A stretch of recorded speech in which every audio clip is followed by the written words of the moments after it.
Everyone nowadays wants a shortcut for spiritual evolution and everyone talks about Kundalini. Please be aware that the Kundalini is not awakened by reading books or by watching videos on YouTube.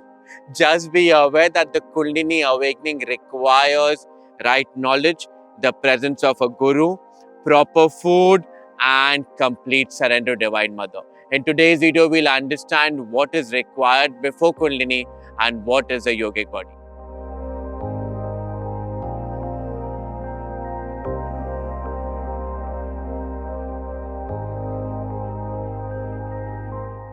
We are only aware about our physical body. In fact, when we talk about the body, we think about blood, bones, we think about the 5 elements of the body is made. But however, when we talk about Tantra Shastras or we understand Tantra Upanishad, we have different kinds of body. The first body is your astral body, causal body. Then we have the Panchakoshas. Then we have the Pran Shakti. Then we have chakras, nadis, and then the Kand when the Kundalini awakens. In today's video, we'll understand what is prana, that is the Prana Shakti.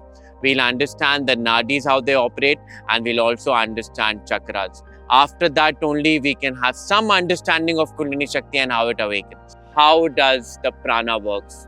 When you inhale and exhale the air that we talk, that is the Pran Shakti. It is not air. In fact, that prana is everywhere, looking after the sun, the moon, the Ganga. That is the Shakti which is within you. And what is the Pran Shakti? We call it the Divine Mother. We call it Shakti Ma. She is awakened through spiritual practices like pranayam, mudras and bandras. And in Tantra, it is the awakening of the Shakti which goes through the 7 chakras and unites with the crown.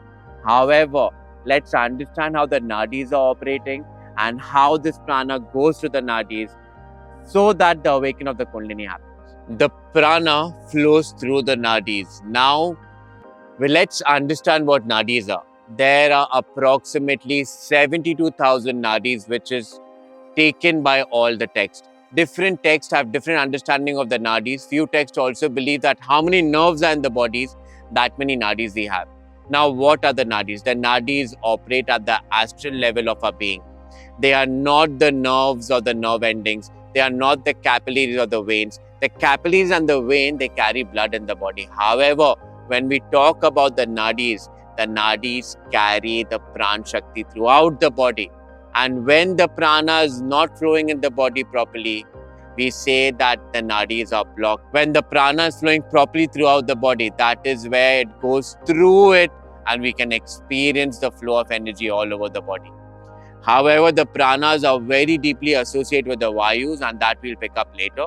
But let's understand how the nadis are operating. There are 72,000 nadis in the body, as I mentioned. Out of this, 108 nadis are very important and they regulate the flow of the body. Have you heard about the marma points? These are the points which, when you press it with awareness at the right spot, may also heal you. At the same time, if you press it wrongly, it may also damage you. Out of this 108 nadis, 10 nadis are the most important and they regulate the flow of prana that affects the physical body as well as the emotional, spiritual and also the mental body. Now, how does it operate? If you understand and look at the Tantra Shastras in detail, all these nadis are very, very important. From 72,000 to 108 to 10.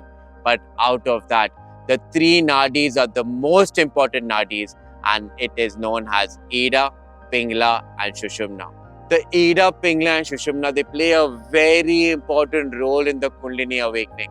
When I talk about Pingala, that nadi is associated with the right nostril. When I talk about Ida, it is associated with the left nostril. And Sushumna is the center of the spine. When you look at Ida, Pingala and Sushumna, it looks like a DNA strand. And it is very interesting that when the Kundalini awakens and when that Pran Shakti goes to the 7 chakras, what a person experiences, how many lokas are experienced, what is the highest experience of bliss, all has been beautifully decoded in the Tantra Shastras.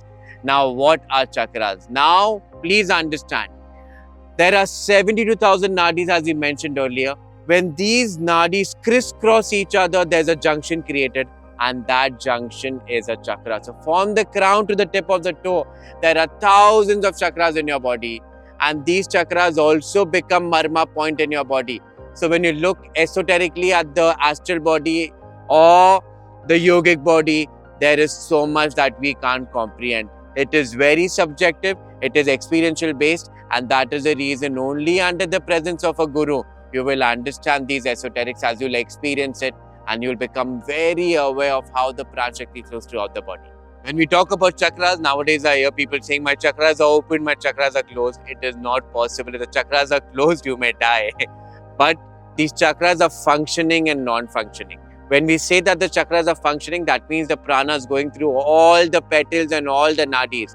At the same time, when we say non-functioning, that means it is closed. Why are our nadis closed? It's because of our past sanskaras, karmas. This will be taken up in the upcoming videos. This video is just an introduction so that we become aware that Tantra is not just having sex. Tantra is not just indulging in object experiences. It is going inside. Tantra is that thread which goes throughout the cosmos, attaching everything and making you realize that you are that thread, and that thread is that spine. Hari Om Tat Sat.